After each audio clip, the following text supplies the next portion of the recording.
कि रजगुण ब्रह्मा, सतगुण विष्णु, तमगुण शिव जी है। ये देखिएगा अपने ही सदग्रंथों में श्री शिव पुराण गीता प्रेस गोरखपुर से प्रकाशित है। इसके संपादक कौन है? हनुमान प्रसाद पोदार।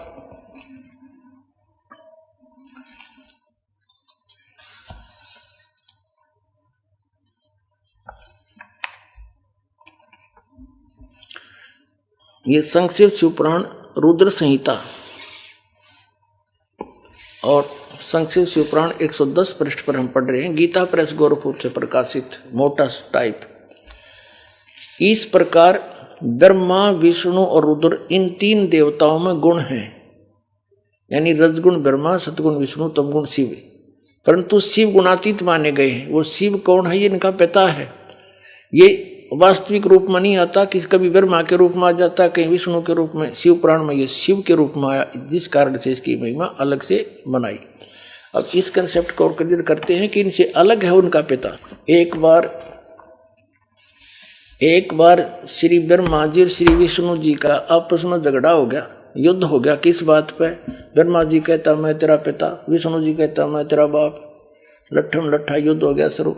तो इस काल ने, इनके पिता ने, जो कहता मैं इनसे अलग रहता हूं, ये गुप्त रहता है, इसने ऊपर से एक स्तंभ छोड़ दिया, पिलर, लिंग पिलर का सफेद, इनके दोनों के बीच में खड़ा कर दिया एकदम, और बहुत लंबा चौड़ा, ऊपर तक लंबाई बहुत ज्यादा उसकी। इन्हें युद्ध बंद कर दिया, उसका और छोर खोजने में लग गए। फिर ये स्वयं आ गया अपने पुत्र शिव का रूप धारण करके, शिव रूप में। फिर इनको ज्ञान देने लगा। तो क्या बताता देखिएगा, ये शिव पुराण विद्वेश्वर संहिता और संक्षिप्त शिव पुराण 24 पृष्ठ पर। ये देखिएगा इनका बीच में जो स्तंभ खड़ा किया उसने, ये चित्र बना रखा है ब्रह्मा और विष्णु जी के बीच। फिर इनके बाद ये आ गया, प्रकट हो गया, इनसे बातें करने लगा। यहाँ पर 25 पृष्ठ पे ब्रह्मा और विष्णु ने पूछा, प्रभु सृष्टि आदि 5 कृत्यों के लक्षण क्या है, यह हम दोनों को बताइए। भगवान शिव बोले, युग काल आ गया शिव रूप में, अपने पुत्र के रूप में। मेरे कर्तव्यों को समझना अत्यंत गहन है, तथापि मैं कृपा पूर्वक तुम्हें उनके विषय में बता रहा हूं। यहां देखना अब 26 पृष्ठ पे ये क्या कहता है, पुत्रो तुम दोनों ने तपस्या करके प्रसन्न हुए मुझ परमेश्वर से सृष्टि तथा सतिथि नामक 2 कृत प्राप्त किए। ये तो दोनों हो गए, ब्रह्मा और विष्णु। फिर ये दोनों तुम्हें बहुत प्रिय हैं। इसी प्रकार मेरी विभूति स्वरूप रुद्र और महेश्वर ने, ये ने है मैंने, 2 अन्य उत्तम कर संहार और तिरोभाव मुझसे प्राप्त किए। अब से 2 गया, 2 थे ब्रह्मा विष्णु और 2 ये शंकर रुद्र और महेश्वर। 5वां यू बोलनिया जो शिव पुराण बोल रहा है। तो इससे क्या हो गया कि ये इनसे अलग है। ब्रह्मा विष्णु महेश, ये तीनों देवताओं में गुण है, ये इनसे न्यारा है। हो गया शिव पुराण से सिद्ध। ये 5वां अलग से है इनका पिता। चौथा ये रुद्र, तो 11 रुद्र अलग हैं, वो भी इसी की देन है, लेकिन वास्तव में 3 ही हैं ये, रजगुण ब्रह्मा, सतगुण विष्णु, तमगुण शिव। ये देखो हमारे सदग्रंथों में प्रमाण। मार्कंडेय पुराण गीता प्रेस गोरखपुर से प्रकाशित है। ये गीता प्रेस गोरखपुर से प्रकाशित है और ये यहां से प्रकाशित है। इसके 123 पृष्ठ पर ले चलते हैं आपको। 122 से प्रारंभ करते हैं। यहां पर मार्कंडेय जी ज्ञान बता रहे हैं।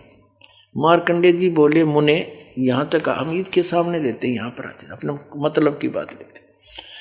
रजोगुण प्रधान ब्रह्मा, तमोगुण प्रधान रुद्र और सतगुण प्रधान विश्वपालक विष्णु हैं। यही 3 देवता हैं और यही 3 गुण हैं। इति सिद्धम रजगुण ब्रह्मा है, सतगुण विष्णु, तमगुण शिव जी। और क्लियर कर पुण्यात्माओं, ये ऐसा जटिल बना रखा है अध्यात्म ज्ञान, 9 सूत उलझा दिया इन अज्ञानियों ने काल से प्रेरित होकर।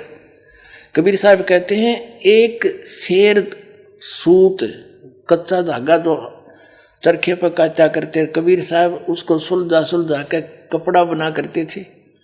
और किसी दुल्हे का किसी भी बालक ने गलती से कोई छेड़छाड़ दिया, वो सूत उलझ जाता उसका धागा, तो सारा दिन लग जाता था उसको सुलझाने में। बेचारे को एक सेर सूत को 1 किलो को अगर टूट गया तो गांठ लगी तक जिसका कपड़ा बुनना है वो ले को नहीं, पैसे दे नहीं, सारा व्यर्थ गया।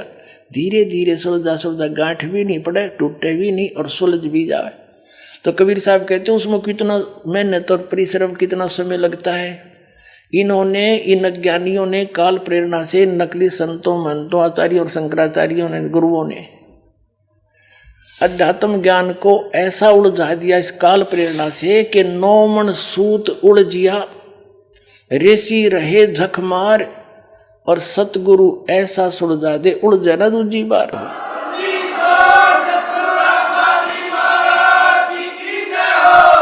अब इस सूत को सुलझाने के लिए दास ने इतने प्रमाण दिखाने पड़ते हैं, कहीं गांठ ना पड़ जा, थोड़ी सी भी कच्चा पॉइंट रह गया, नकलियों का दाव लग जाएगा। रामपाल झूठ बोला और ये सारी झूठ बोल रहे, एक भी सच्ची नहीं। तो अब इनको ये कति कंडेम हो जाएंगे थोड़े दिन में, इनके पास स्थान नहीं रहेगा लोकने छिपने को।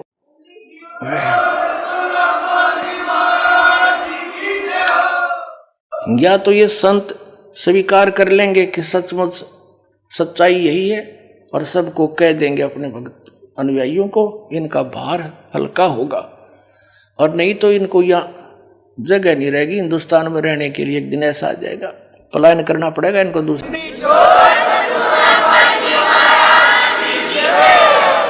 तो इस 9 मन सूत सुलझाने के लिए इतने एक बिंदु को क्लियर करने के लिए ढेर सारे प्रमाण दे करके फिर आगे बढ़ना पड़ता है।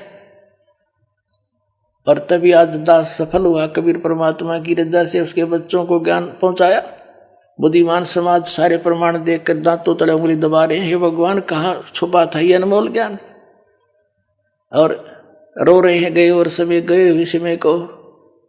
यहाँ आते हैं भक्त, एक बूढ़ा सा व्यक्ति 60-65 साल का, और खड़ा खड़ा रो रहा, जो दर्शन कर रहा था।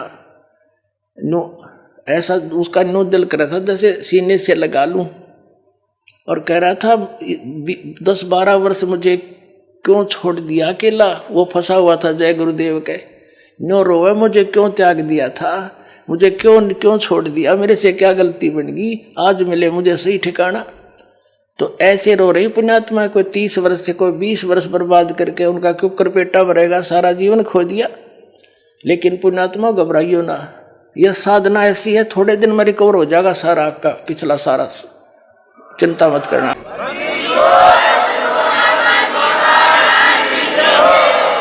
कबीर साहब कहते हैं जीवन तो थोड़ा है भला जब सत सुमरण हो, और लाख वर्ष का जीवन लेखद रहनी कोई। या सत साधना तो थोड़े जीवन में पार हो जाओगे, और जो वहां लुट पिटका है वो तो घनी जोर तो अपना पिछला एरियर पूरा करेंगे और स्पीड तो लगेंगे और जल्दी काम बन जाएगा। तो बात तो थोड़ी सी है, कुछ ज्यादा नहीं। अब कंसेप्ट क्लियर करता है दास आगे। रजगुण ब्रह्मा है, सतगुण विष्णु, तमगुण शिव। ये देखिएगा, ये है श्रीमद देवी भागवत हिंदी टीका सहित भाग 1। ये कहाँ से प्रकाशित है? अथ देवी भागवतम सभाष टीकम सहमात्यम। और ये कहाँ से छपी है? खेमरा श्री कृष्ण दास प्रकाशन, मुंबई। अब इसके तीसरे सकंद को दिखाते हैं आपको। अथ श्री मद देवी भागवते भाषा टीका युक्ते तृतीय सकंद है प्रारंभते। इसके प्रश्न नंबर 11 पर आपको दिखाते हैं। यह है प्रश्न नंबर 11। देवी भागवत भाषा टीका तृतीय सकंद अध्याय 5 का ये मंत्र नंबर हम 8वां पढ़ेंगे, 7वां या समाप्त हुआ।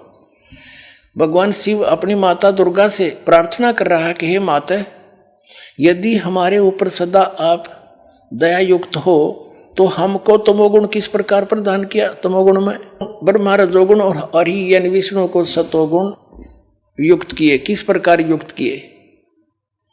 अब इस संस्कृत से अच्छी तरह समझ में आओगे। हम संस्कृत भी पढ़ सकते हैं क्योंकि देवनागरी लिपि है। यदि दया धर्मना, वही 8वां अध्याय है, इसका अनुवाद ऊपर है। यदि दा धर्मना न सदाम्बिके कथम अहम विहित च, क्यों बना दिया मैं को तो तमोगुण है। भगवान शंकर कह रहा है मुझे तमोगुण क्यों उत्पन्न कर दिया आपने। और कमल जय, कमल से उत्पन्न होने वाले ब्रह्मा जी को रजोगुण संभव, इसको रजोगुण क्यों बना दिया। सुवित क्यों, सुविहित क्यों सतोगुण हरि, विष्णु जी को क्यों आपने सतोगुण बना दिया। इति सिद्धम, इति सिद्धम रजगुण ब्रह्मा है, सतगुण विष्णु, तमगुण शिव जी। अब हम फिर आते हैं उस पवित्र श्रीमद् भगवत गीता को समझते हैं। 7वें अध्याय के 12वें श्लोक में देखिएगा। अब हमने श्रीमद् भगवत गीता ले ली है, वो सदग्रंथ रख दिए हैं। अध्याय नंबर 7 का और श्लोक नंबर 12 अब बहुत आसानी से समझ में आओगा। और भी जो सतोगुण से उत्पन्न होने वाले भाव हैं यानी सतिथि, और जो रजोगुण से यानी उत्पत्ति और तमोगुण से संहार होने वाले भाव हैं, जो क्रियाएं हैं, उन सब को मुझ से ही होने वाले ऐसा जान, क्योंकि निमित्त यही है उसका, परंतु वास्तव में उनमें मैं और वे मुझ में नहीं है। यानी ये ब्रह्म जो है श्री कृष्ण में बोल रहा है, ये काल श्री कृष्ण में बोल रहा है। ब्रह्मा विष्णु महेश का पिता और विष्णु ही श्री कृष्ण थे, अपने पुत्र श्री कृष्ण में आकर ये बोल रहा है और गीता का ज्ञान दे रहा है। अब क्या बता रहा है अर्जुन को देखिएगा। अब हम 7वें अध्याय का 13वां श्लोक पढ़ेंगे। गुणों के कार्य रूप सात्विक, राजस और तामस, इन तीनों प्रकार के भावों से ये सारा संसार प्राण समुदाय मोहित हो रहा है। इन तीनों गुणों से परे यानी रजगुण ब्रह्मा, सतगुण विष्णु, तमगुण शिव जी से परे मुझ अविनाशी को नहीं जानता। ये क्या कह रहा है कि ये ब्रह्मा विष्णु महेश पर ही सब आसक्त होए बैठे हैं। इन तीनों गुणों से ऊपर मुझ ब्रह्म को ये नहीं जानते, कोई नहीं जानता। आगे देखो। अब 7वें अध्याय का हम 14वां श्लोक पढ़ रहे, 13वां 12वां पढ़ लिया। क्योंकि यह अलौकिक अर्थात अति अद्भुत त्रिगुणमयी मेरी माया, रजगुण ब्रह्मा, सतगुण विष्णु, तमगुण शिव जी द्वारा फैलाया गया जाल, ये बड़ी दुस्तर है, खतरनाक है। जो पुरुष केवल मुझ को निरंतर भजते हैं यानी ब्रह्म साधना करते हैं, वे इस माया को यानी ब्रह्मा विष्णु महेश से ऊपर उठ जाते हैं। इनसे मिलने वाले लाभ यानी रजगुण ब्रह्मा, सतगुण विष्णु, तमगुण शिव जी की साधना से जो लाभ मिलना है, उससे अधिक लाभ ब्रह्म साधना से मिलना है, वो ब्रह्म लोक में चला जाता है। और विष्णु का उपासक विष्णु लोक में, शिव जी का उपासक शिव जी के लोक में, ब्रह्मा जी का उपासक ब्रह्मा जी के लोक में, दुर्गा जी का उपासक दुर्गा जी के लोक में, वहाँ जाके इनके मजदूर बनते हैं। थोड़े दिन देवपद, फिर 84 लाख योनि में तुरंत ही आ जाते। तो ये कहता है कि इनसे अधिक मेरा लाभ है मेरी भक्ति का, ये इन्हीं में उलझे पड़े। तीन त्रिगुण में माया बड़ी दुस्तर है, और जो इनसे हटकर मेरी साधना करता है ब्रह्म की, वो इनसे ऊपर उठ जाता है, उलंघ जाता है। फिर ये साधना नहीं करता, वो केवल ब्रह्म साधना करता है, ब्रह्मा विष्णु महेश की साधना नहीं करता। देखिए श्रीमद् भगवत गीता अध्याय नंबर 7 का श्लोक नंबर 14। क्योंकि यह अलौकिक अति अद्भुत त्रिगुणमयी मेरी माया, रजगुण ब्रह्मा, सतगुण विष्णु, तमगुण शिव जी बड़ा दुस्तर है, खतरनाक है। यानी इन पर आधारित व्यक्ति इन्हीं के जाल में फंसे रह जाते हैं, इन्हीं की साधना। जो पुरुष मुझ को यानी गीता ज्ञान दाता को भजते हैं, वे इस माया का उल्लंघन कर जाते हैं। और आगे देख 15वें में क्या कहा है 7वें अध्याय के, माया के द्वारा रजगुण ब्रह्मा, सतगुण विष्णु, तमगुण शिव जी से मिलने वाले इस अक्षीणिक लाभ पर जो आश्रित हुए बैठे हैं, उनका ज्ञान हरा जा चुका है। यानी जो श्री ब्रह्मा, श्री विष्णु, श्री शिव जी यानी ब्रह्मा की पूजा करते हैं विशेषकर, और इनकी जो इन्हीं पर आश्रित हैं और किसी की सुनते नहीं, की बुद्धि हरी जा चुकी है, ये आगे सुनना पसंद नहीं करते, इनका ज्ञान हरा जा चुका है। देखिएगा, माया के द्वारा जिनका ज्ञान हरा जा चुका है, असुर स्वभाव को धारण किए हुए मनुष्यों में नीच और दूषित कर्म करने वाले मूर्ख मूढ़ लोग मुझे नहीं भजते, मुझको नहीं भजते। अब गीता ज्ञान दाता ब्रह्म है, श्री कृष्ण में प्रवेश करके बोल रहा है, इनका पिता है। ये कह रहा है कि ये जो केवल ब्रह्मा विष्णु महेश तक सीमित हो गया, आगे किसी की सुनने तैयार नहीं। ये राक्षस स्वभाव को धारण किए मनुष्यों में नीच दूषित कर्म करने वाले मूर्ख मेरी भक्ति भी ना करते। जब परमात्मा उनको सुनाने लगे, गुण तीनों की भक्ति में ये भूल पड़ो संसारे, कहे कबीर निज नाम बिना कैसे उतरो पारे। सर नमस्कार। नमस्ते सर जी। क्या नाम है आपका? राजेंद्र सोलंकी नाम है सर मेरा। जी कहाँ से आए हैं आप? जिला चित्तौड़गढ़ राजस्थान से आया हूँ सर। क्या जो आप नशा करते थे संत रामपाल जी महाराज से नाम दीक्षा लेने के बाद छोड़ा आपने? हाँ सर, रामपाल महाराज से मैंने दीक्षा ली। उसके बाद जैसे मैं आश्रम में नहीं गया, उससे पहले मैं बीड़ी पीता पीता गया था यहाँ से, और मेरे को विश्वास भी नहीं था कि मैं ये सारे नशे मतलब छूट जाएंगे। लेकिन जैसे ही आश्रम में घुसते ही मेरे को ऐसा महसूस हुआ जैसे कोई स्वर्ग सतलोक में चला गया। और वहाँ जाके मेरे को ऐसा महसूस हुआ जैसे कि सब जो जितनी आत्मा थी, सब भगत लोग थे, सब भगत जी कह के बुलाते थे, इतना आदर दिया। और वहाँ अंदर जाते ही ऐसा मेरे को कुछ भी मतलब जो शरीर में था, जैसे कुछ वजन था, जो 50-100 किलो का वजन सर से नीचे उतार के वहीं रख दिया मैंने भगत जी। सर संत रामपाल जी महाराज से नाम दीक्षा लेने से आपको और क्या लाभ मिले?